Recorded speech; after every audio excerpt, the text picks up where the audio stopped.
Imposter syndrome is a thing. It is a pernicious psychological phenomenon.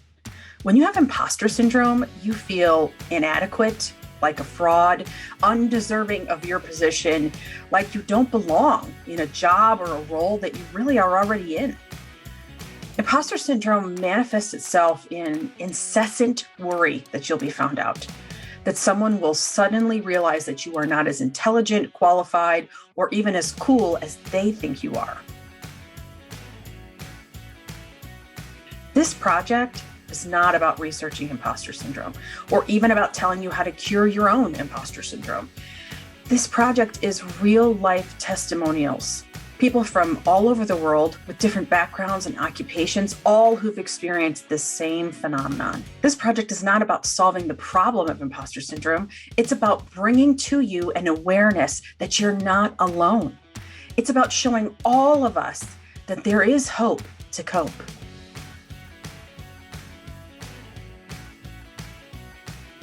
I met Moe in class. I was teaching e-learning launch augmented reality class. And when Moe turned in his first assignment, I was like, whoa. I was just floored by how visually awesome and creatively inventive it was. And every assignment after that just got better. At one point, I even told my co-facilitator, Destry, I was like, I don't know, with Moe in the class, maybe we should retire. Moe has mad talent, and he is a gifted designer and developer. He is amazing at gamification, and he can think through all the pieces and parts, and he's such a hard worker. He is truly talented. And I'm so thankful that he said yes to sharing his story.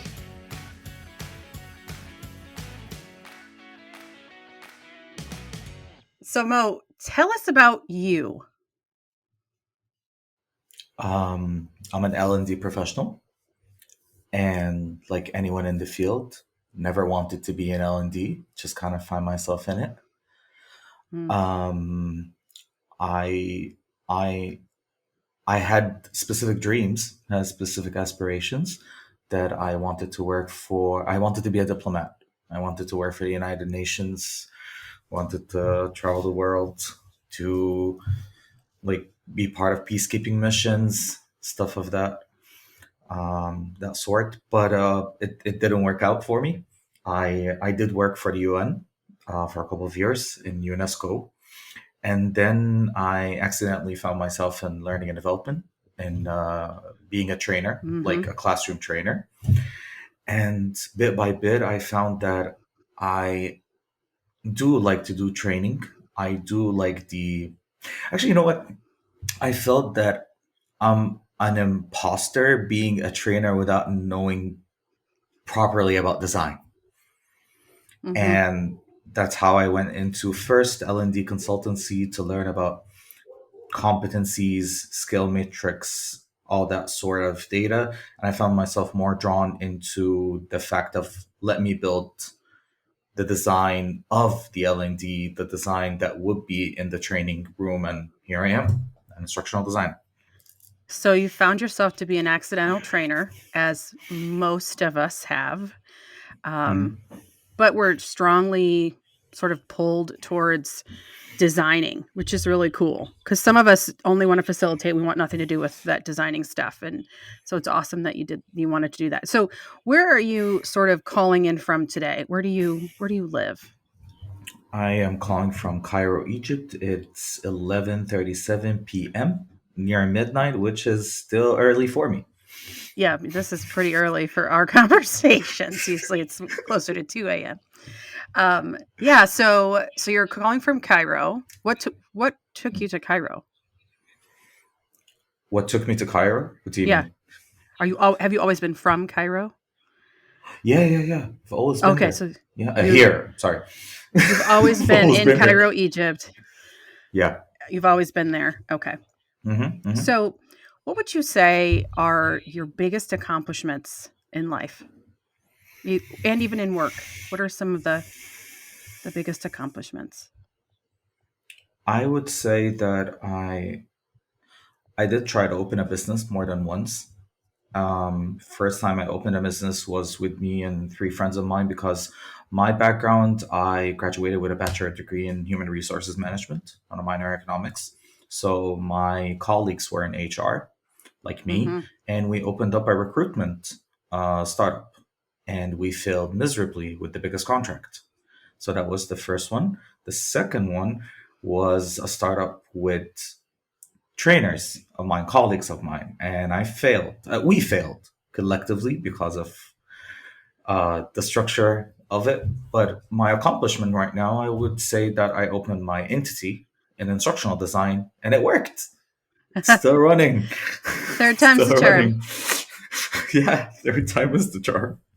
Yeah. So it's an accomplishment for two reasons. Number one, it's because it's something that I'm doing out of heart, out of like rigorous desire to do what I'm liking the most. Possibly before, I didn't like recruitment that much. Maybe I wasn't the best trainer. I don't know. But instructional design, well, this is something that I know, and also I have people that are working with me, people that I'm responsible for. So yeah, that I would consider this more of an accomplishment. So, as an instructional designer, are you pretty good at that?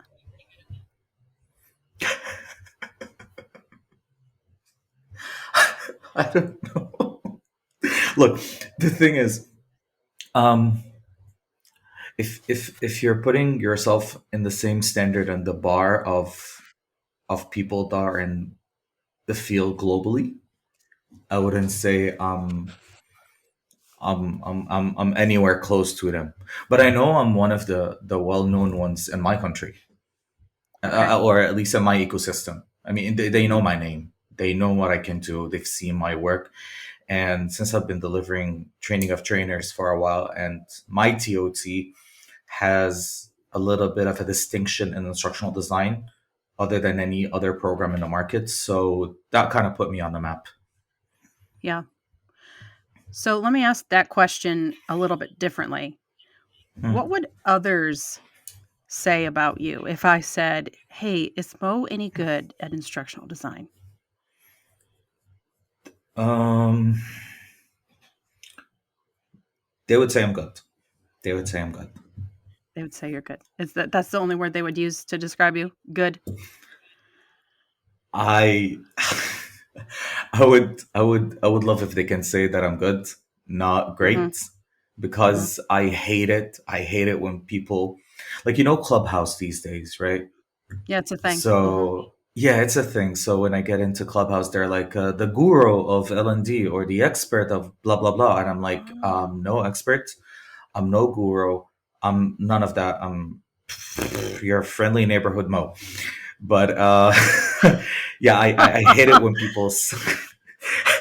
I hate it when people start to say like expert and guru, because once you put yourself as an expert, you've kind of setting yourself on a specific level that people are Mhm. expecting way too much from, maybe. And Mhm. also, it's I don't I'm trying to find the word in English, but it's you're too proud of yourself, like way too proud, and you shouldn't be that proud. Uh-huh. You're good at what you S- do, and that's it. So you're arrogant? Is that the word you're looking for? Yeah, I would say arrogant, Arrogant. obnoxious. Okay. I would say you're too Obnoxious. obnoxious to call So yourself saying yourself an so expert. if you call yourself an expert, it makes you obnoxious and arrogant. The way I see it, I believe we're all That's okay. learners. That's fair. That's fair. So, what would others say are your biggest accomplishments?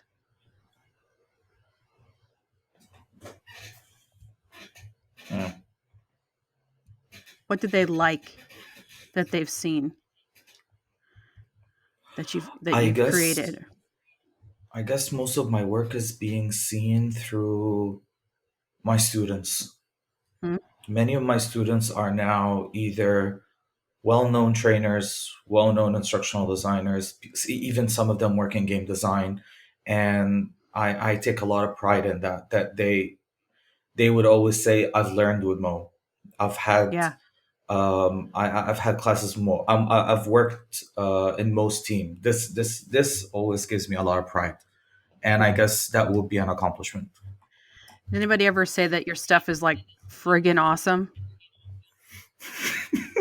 Yeah, I feel Betty. like it, I feel like it was me. I'm pretty sure it was me that said that your stuff was friggin' awesome. Good. Okay, good. So we've sort of established a little bit about you and who you are. Um, so what has been your experience with imposter syndrome? um, I believe of I don't know if that's a caveat that I should go for, but imposter syndrome has been something haunting me since I was a kid. Like I wasn't really good academically, but I was good in many other aspects. And the point is, if you're not good academically, you're not good at all. So you would always demean anything else that you're good at, whether Mm-hmm. socially or whether like in making like initiatives or taking initiatives per se. And and I believe that when I was working for the UN, I did a really good job. But the point is, you shouldn't be saying that you're doing a really good job. Otherwise, people would start to point fingers at you and would start to hold you accountable for things that could put you into a lot of trouble. Mm-hmm. And maybe it kind of built up from that perspective.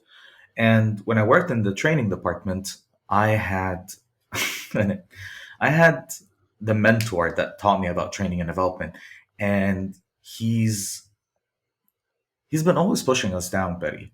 Like he Mm. always used to push us down. And by pushing us down, maybe that was his way of motivating us or like telling us, do not do not put yourself in a higher standard or in a higher level than you already are. And it always kept me in the learner level, but it's always kept me feeling less and Mm-hmm. always feeling less. And that didn't only affect me from the professional side, but also it affected me from my personal side. Mm-hmm. And even when my wife tells me that you're doing good, that you're doing okay, I wouldn't be convinced. Yeah. And sometimes it would put me into a lot of trouble with my wife because she would be like, oh, you will be convinced if other people said so, not me. Mm-hmm. But I'm telling her, no, it's not you. It's I just don't take compliments that easy. Mm-hmm. And if I'm in a class and I said and I ended and I even tell my people in the class, I'm like, accept comments sincerely, deliver comments sincerely, deliver compliments sincerely, accept compliments sincerely. But I cannot accept a compliment after a class or good evaluation. I'll be like, okay, people are just being too nice. Mm-hmm. People are being too good. And it took time to try to accept compliments and trying to accept and trying to see that okay, people maybe they're true. They're not just saying this because they're saying Right. this. Right. So yeah, They're not just trying to be nice to you. exactly. I like to pick on you.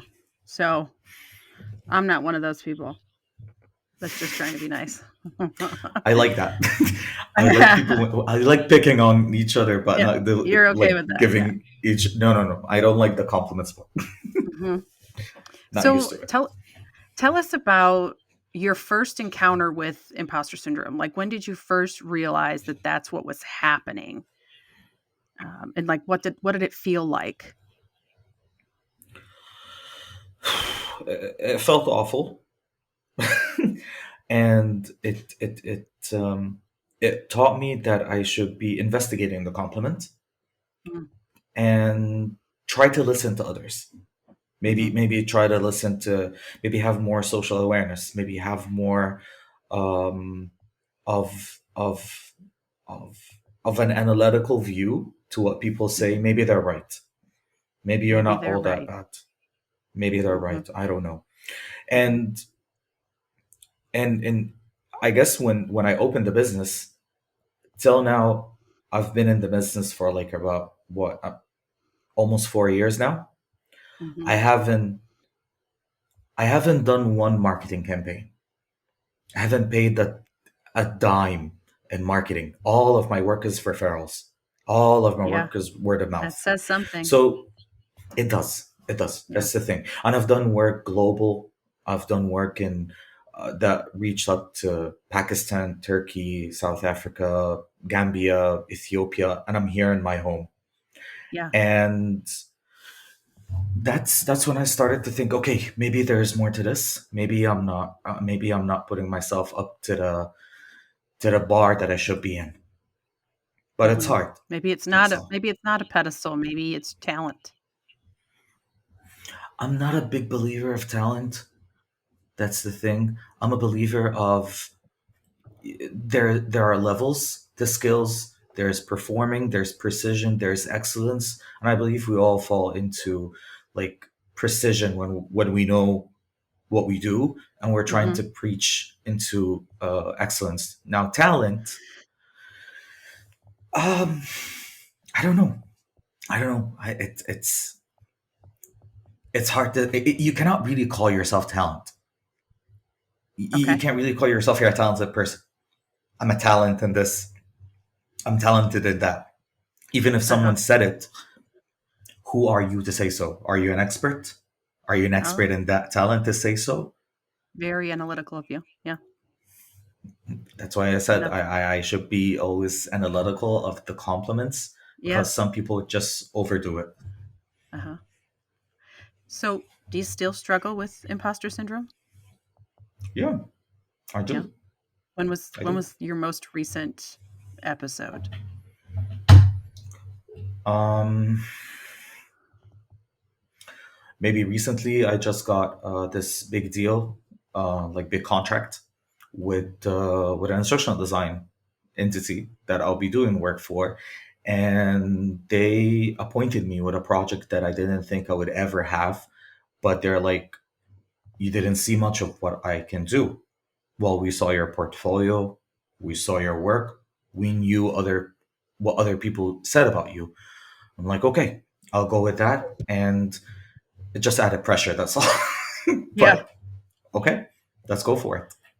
Let's go for And what were you thinking? So you said yes, but what were you thinking on the inside? it. Doubt, still Yeah. doubtful till now. It pushes me into okay, I should be doing possibly the best performance ever. Maybe imposter syndrome kind of is a motivator, but Mhm. it's awful because I have ADHD, so it's like fuel to fire. It Mhm. adds up my overthinking. It adds up to my anxiety, Mhm. to continuous headaches because Mhm. I'm trying to think about doing the best while not doing anything, so it kind of hinders the performance, and I go into this vicious cycle. So I Yeah. should just accept it, go on with it, and do what is needed. And that kind of leads me to the next question. How do you cope? What techniques have you put into practice? What makes an imposter syndrome episode better? Well, the imposter syndrome ramifications or consequences on my end is overthinking. So what I could do is, okay, I need to do this. I need to do this specific action, this specific task. Let me write it down. Let me write down the steps. Let me see what I can do about those steps. Because if I started to think I'm less and I cannot do it, I'll be thinking about ways to top it. Well, Mhm. maybe it's extremely easy to do what I need to do. Let me just write Mhm. everything down, put steps to it, set specific due dates to what I should work on, and just go on with it. And on the way, I can go to trusted people in my circle, take their opinion, and stick to whatever that opinion is, good or bad, and work on the exact feedback that I get, not Mhm. to take this as a destructive force that would affect me even more. So to keep from being crushed with the anxiety, you do just the next right thing. Yeah, Yeah, yeah. one piece at a time. Mhm. One piece at a time. Let me write it down. I can show you. I have a gazillion uh, sticky notes. I have my paper always around me. Either I'm doodling or I'm writing down stuff, or I'm putting on like the notes on my phone, the notes on my Sure. desktop. I have not notes everywhere, Yeah. but at least I have something jolted down that I could work on. because I Yeah. get overwhelmed. And you get it out of your head. So it's not Yeah. continuing to spin. I'm going to put it here on this piece of paper, and I'm going to get a chance Mhm. to think about that in a little bit. Yes. It's a good Yes. That's coping exactly mechanism. what I do. Mhm. And reminders. Mhm. I live with reminders. Like Yeah. I have a reminder that I have a meeting with Betty. I have a reminder that I had this. I have a Yeah. reminder that I have this thing that I have to do. I have a reminder that I need to call my mom. So I have reminders everywhere. And the She point appreciates is, that. yeah, the point is, I'm taking this out of GTD, getting things done. Yes. That if it's something that would take 2 to 5 minutes, don't put it down on a reminder. Just do it. If it's something that would take more, do a reminder, write it down as an action statement that you should be doing this. Because if you wrote it too vague or too long, you would get lost in it. And Yes. I would start to go into, okay, maybe I'm not good enough to do this. Maybe I won't be able to do it in a proper fashion. Maybe just write an action statement. I'm going to be doing 1 and 2 and 3. That's it. Yeah. It's good stuff. What would you share with somebody else who is experiencing imposter syndrome? Um, find people that truly know you, know the highs and lows, know what ticks you, know what brings you joy, and talk to them. They will be your best mirror. They would tell you, okay, you're good in this, you're awful in that, and you should definitely work on that. Mhm. And no, don't push yourself way too hard in this. It's not worth it. This you should be focusing on and so forth. Because people that care about you the most, your trusted group, possibly your spouse if you're married, or boyfriend or your girlfriend, your family would never lie. They would tell you you're awful if you're awful. They will tell you you're Mhm. good if you're good. That's basically it. And this is where you can start. This is where you can start. And afterwards, just take their feedback and analyze all of the negative self-talk that you're giving to yourself. It's not easy. Mhm. It's not easy because you will be always weighing what you're thinking, what they're saying. Maybe they're saying this because I told them that I'm suffering, or because I told them that I want their opinion and they felt that they would be hurting me if they didn't say. Just take what people say and work on it. Yeah. Just that's it. That's it. That's It's yeah. hard, but it's a process. And that's great advice. I call them my board of directors. So I have like a group of folks that are like my board of directors that in life, and then I also have a group of folks that are my board of directors in work.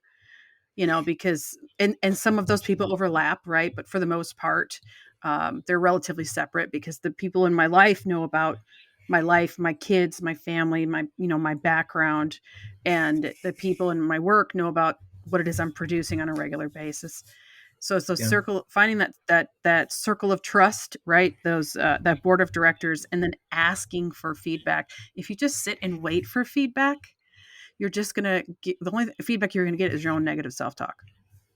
true. So, And even if you got good so feedback, you would start to question it. Like if you mhm, if you waited for the feedback and it came to you out of nowhere, maybe by a stroke of luck, it could be good or not, but you would still question yeah, it. and you would question it. Yeah. So, last question for you: why Yeah, did you want to be part of this imposter syndrome project? What made you say yes? I okay. I have been lately trying to be an advocate for more than one thing. Number one, people that suffer with ADHD. Hmm. I'm not talking about global. I'm talking about here in my country. There's a stigma around people that have behavior disorders, that people that are suffering with anything psychological, and they don't know what it is to start with. So Yeah. I wanted to be a voice of that because I I have been suffering with ADHD. It gives you that amazing combo of anxiety and depression altogether.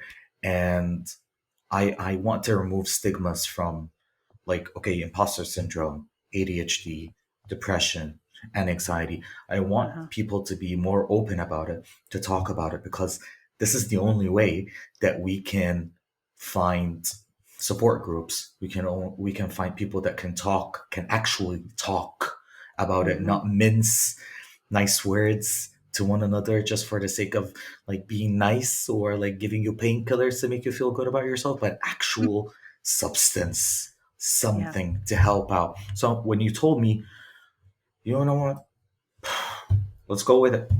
I'll talk about IS. I'll talk about IS. I'll talk about anything related to behavioral disorders that I am suffering from to tell other people, because I haven't eradicated it, but I'm working on it, and we're all work in progress. Yes. Agreed. Well, thank you so much, Moe, for sharing your story and being willing to be vulnerable and not thinking you were an imposter for being on a session about imposter syndrome. That's appreciated. Thank you for that. It's always a pleasure talking with you, Betty. If you like this series and you want to show support, go to buymeacoffee.com/ifyouaskbetty to learn more about how you can support this and future If You Ask Betty projects.